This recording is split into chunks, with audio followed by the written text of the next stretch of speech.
Olá, eu sou a professora pesquisadora do PROEF Nacional, Polo Bauru, turma 3. E hoje eu vou falar sobre as problemáticas que existem dentro da educação física.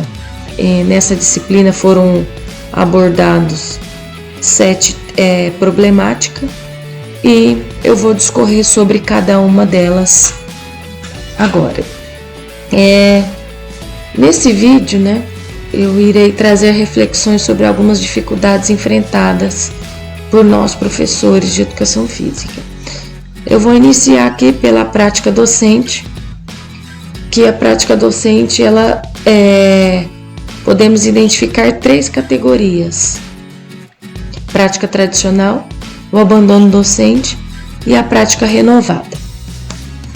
Então, a problemática entre o rola-bola e a renovação pedagógica, gostaria de dizer que, primeiramente, é importante identificar que há essas 3 categorias de atuação mais comuns, que a gente mais observa entre os professores. No entanto, essa classificação não busca enquadrar de forma a criar um juízo de valor com essa ou aquela categoria. Os professores que possuem práticas tradicional ou esportivista estão em fase de desinvestimento pedagógico, e os professores com práticas inovadoras estão tentando, mas também se esbarra em algumas problemáticas. Os fatores que podem interferir nessas atuações descritas são o processo de transformação da área. Um dos fatores pode ser esse processo que veio acontecendo da área lá desde 1980. Outro fator pode ser as condições de trabalho, sem ter uma quadro local adequado, falta de materiais pedagógicos, Tudo isso pode ser fatores. A outra é a cultura escolar em relação à educação física e as experiências pessoais de profissional de cada professor, Então, a experiência de vida de cada profissional também pode influenciar e muito nessa prática docente. Exemplo, se o professor ele tem mais habilidade com o futsal, ele tende a trabalhar mais futsal. Se for vôlei, mais vôlei. Se for handebol, se for basquete. Então, isso também influencia muito. Essas experiências profissionais influencia também nessa prática docente, influencia diretamente. A segunda problemática fala da relação entre ensinar a fazer e ensinar sobre o fazer na educação física escolar. Saber fazer, saber sobre fazer, educação física como disciplina escolar, Então, a educação física, ela não é só uma recreação ou algo assim do gênero. Ele é um componente curricular, é uma disciplina. Então, a educação física tem uma complexa relação entre ensinar a fazer e o ensinar sobre o fazer. Ou seja, há uma problemática entre os saberes teórico e o prático. É necessário superarmos a visão da educação física como algo apenas recreativo ou meramente prático, pois a educação física vai além da experiência corporal. Embora ela seja muito importante saber o porquê, ela está se realizando em determinado movimento, tornando-se o aprendizado de fato significativo. Portanto, os conhecimentos precisam ser tratados de forma integral, Trabalhando ali o conceitual, o procedimental e o atitudinal. Diante disso, é importante entendermos que ensinar sobre o fazer não é sinônimo de teorização da educação física. Pelo contrário, não precisamos de uma sala de aula para contextualizar as vivências práticas dos alunos, embora em alguns momentos também seja necessário essa aula teórica ou essa aula em sala de aula. A terceira problemática vai tratar dos aspectos legais, né? Que eu vou discorrer aqui entre as LDB e a Lei 10.793. Teve outras passagens, né? Ali na alteração da BNCC, mas eu vou focar mais. Teve os PCNs também, mas eu vou focar mais nas LDB e na lei atual que rege a educação física, que é a 10.793 de 2003. Então vamos lá iniciar pela primeira LDB. Em 1961 surge a primeira LDB, passando pela LDB de 1971 e 1996, culminando na Lei 10.793 de 2003, que rege a atual condição da educação física como componente curricular. Em 1961, a educação física era obrigatória nos cursos primário e médio aos alunos com idade até 18 anos. 10 anos após, ocorre uma reforma educacional. A educação física deixa de fazer referência ao limite de idade e obrigatoriamente da prática, tornando-se obrigatória em todos os níveis de ensino. Em 2001, foi alterado o texto do artigo 26 em seu parágrafo 3º, incluindo o termo obrigatório à frente da expressão componente curricular, o que reforçou a exigência legal da educação física, desde a educação física, passando pelo ensino fundamental e finalizando lá no ensino médio, né? O ensino médio, toda a etapa da educação básica. A lei foi novamente alterada em 2003 e esta é a lei que rege a atual condição da educação física como componente, como eu havia dito anteriormente. Porém, o parágrafo 3º, existe aí uma interpretação equivocada, né, onde deixa muita dúvida aos professores, gestores, em relação a esse parágrafo. E essa dúvida está na frase quando diz assim: sendo sua prática facultativa ao aluno. Então, essa frase, né, quando fala isso, facultativo ao aluno, quer dizer o quê? Que realmente é facultativo, ou é facultativa a educação física de um modo geral, ou a educação física, né, quando a gente pensa ali na prática que é exercida durante as aulas. Porque se a resposta for a prática, então entendemos que o aluno, ele não pode ter uma dispensa total, né? Deve ser uma dispensa parcial, que ele deve frequentar assim ali as aulas de educação física, e só não participando das aulas práticas se ele tem alguma restrição ali, né? Então ele não vai participar apenas das aulas práticas, né? Mas vai aproveitar as discussões, as reflexões que ocorrem durante as aulas. A quarta, melhor dizendo, está relacionada à indisciplina e o afastamento dos alunos.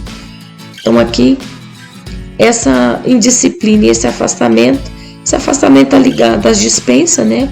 Que, querendo ou não, aqui os aspectos legais, tem legislação que favorece esse afastamento. A não participação das aulas, tem aluno que às vezes eles não participam porque o professor às vezes escolhe os mais habilidosos, ou tem muitos fatores, né?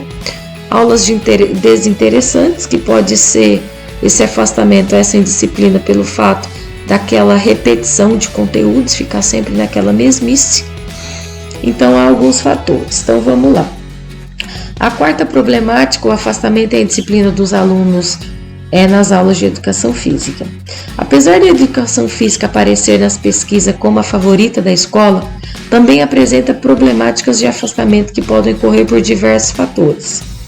Alguns exemplos: os aspectos legais, como eu disse, né, que favorece, as aulas no contraturno, né, que seja as aulas de educação física no horário contrário. Isso atrapalha muito, porque os alunos, muitas vezes, eles não têm condição de ficar indo e voltando para essas aulas no contraturno. A repetição de conteúdos ao longo da educação básica, né, que é o que a gente fala de ficar só naquele quarteto fantástico, futsal, vôlei, basquete, handebol. Isso acaba que deixa as aulas monótonas e os alunos desinteressados. O insucesso e a exclusão de parte dos alunos da educação física, né? Aquelas aulas que favorecem os habilidosos e deixando os outros de lado. Isso também pode ser um dos fatores. E a questão de gênero também pode ser um dos fatores que causa essa indisciplina e esse afastamento. E quando você favorece ali dividir as turmas por gênero, né? Deixa uma turma sentada e a outra vai. Então, os meninos vão jogar futsal, só os meninos. Então, isso não, sempre favorecer o misto, né? Porque essa questão do gênero aí pode influenciar nesse desinteresse, nesse afastamento. Para que os alunos tenham oportunidades iguais e sucesso nas aulas, algumas propostas merecem destaque, como o modelo de Sport Education e a aprendizagem colaborativa. Sobre a indisciplina nas aulas, vemos que é comum que os alunos não respeitem as regras do jogo, conversem com os colegas durante as explicações, não têm muito cuidado com os materiais da escola, interrompem a fala dos professores e outros.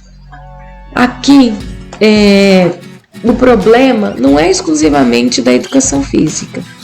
E por ser um assunto de grande complexidade, exige muitas análises. Algumas propostas didáticas, né, para o enfrentamento do problema da indisciplina e o desenvolvimento dos valores na educação física ganham destaque, como o futebol carreiro, que favorece o protagonismo e o diálogo e a solução de conflito entre os estudantes. Então essa é uma proposta, né, que pode estar ajudando nessas aulas de educação física para que não tenha tanta indisciplina e afastamento. Então, variar essas aulas, esses conteúdos, essas temáticas e também fazer a utilização também dessas práticas diferenciadas, né? A quinta problemática está relacionada ao ensino do esporte, que fala do ensino do esporte como hegemônico, né? Função da escola, o esporte na escola, esporte da escola e o quarteto fantástico. Então, quinta problemática está relacionada à inquietação no tratamento do esporte na educação física escolar.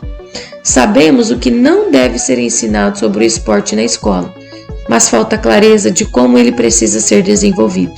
O ensino do esporte nas aulas de educação física ainda traz muito do esporte tradicional. Utilizar na educação física o esporte com o objetivo de treinamento esportivo contribui para o fracasso de muitos alunos. Porém, outros conteúdos poderiam ser mais valorizados e explorados, como as ginásticas, lutas, danças e práticas de aventura. A tarefa da escola é democratizar o esporte para todos de forma reflexiva e crítica. De acordo com estudos e pesquisas, alguns fatores podem influenciar, como o espaço adequado, experiências de vida do professor, formação docente com concepção tradicional e a restrição dos esportes podem ser fatores que contribuem para esta escolha. Então, o que esses fatores, né? Não ter um espaço adequado ou ter somente a quadra de poliesportiva, né? Então, pode ser que isso seja um dos motivos para trabalharem somente os esportes, né? A experiência do professor, ele tem uma experiência, ou ele foi atleta de tal modalidade e acaba modalidade esportiva e acaba favorecendo aquela modalidade. Isso pode influenciar. Aquele professor que teve uma formação também muito tradicional e que às vezes não se atualiza, né? Não gosta muito de atualizar e acaba que a sua prática permanece aí há 20 anos de forma tradicional. Aqui o objetivo não é abolir o esporte, mas ressignificá-lo, contextualizando e aproximando das questões sociais, né? É ser um esporte para todos, né? Para que ele seja um esporte para todos. Para isso é necessário que os alunos conheçam, tenham oportunidade de conhecer outras modalidades esportivas, né? De que eles vivenciem, né? Não apenas conheçam, mas que eles vivenciem outras práticas docentes, né? E por meio dessa vivência, eles vão ampliando seu conhecimento ao longo da educação básica.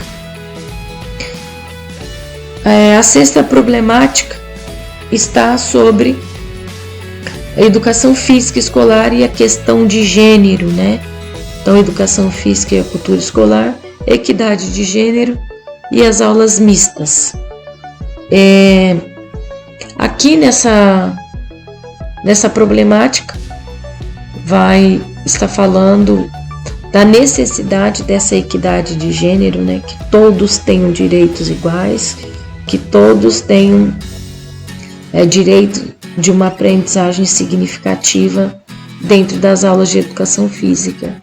E para que isso aconteça, as aulas mistas seriam uma das opções. Se os corpos são diferentes, o gênero e a sexualidade também são. Mas o masculino e o feminino é o termo utilizado para identificar as características anatômicas que diferenciam homens e mulheres. Gênero, portanto, é construído social e culturalmente. Sexualidade, por sua vez, refere-se a um comportamento, a uma série de comportamentos, relações e identidades socialmente construídas que permitem homens e mulheres vivenciarem seus desejos e prazeres corporais, orientação sexual, então, com quem a diversidade, possibilidade de viver a sexualidade, representando a orientação ao exercício de sua sexualidade. O que defendemos aqui é que o convívio de meninos e meninas nas aulas de educação física deve ser adotado, incentivado pelos docentes, buscando constantemente estabelecer um ambiente de respeito mútuo, de solidariedade, no qual as diferenças físicas não constituem diferença de acesso a uma participação efetiva nas aulas, né? Então sabemos que isso é muito importante e cabe ao professor esse incentivo dessas aulas mistas, desse respeito mútuo, dessa solidariedade entre ali os alunos durante essas aulas. Sabemos que existem diferenças biológicas entre meninos e meninas, mas não se pode atribuir todas as diferenças entre as pessoas de distinto sexo ou natureza, visto que as expectativas sustentadas socialmente, ser homem ou ser mulher, são moldadas e controladas por mecanismos socioculturais. Portanto, como professores, devemos proporcionar a igualdade de gênero, de direitos e oportunidades de acesso às mesmas experiências nas aulas de educação física. Então, nós como professores, isso é uma obrigação e dos alunos é um direito, né? É um direito. E aqui a sétima e última problemática está falando sobre os temas geradores, a investigação do contexto dos alunos, escolha do tema gerador, situações limites e problematização. Essa problemática ela discorre toda ela embasada na teoria do Paulo Freire, né? Então vamos lá. O objetivo dessa problemática temas geradores, né, é discutir sobre o emprego de temas geradores como uma proposta de método de ensino.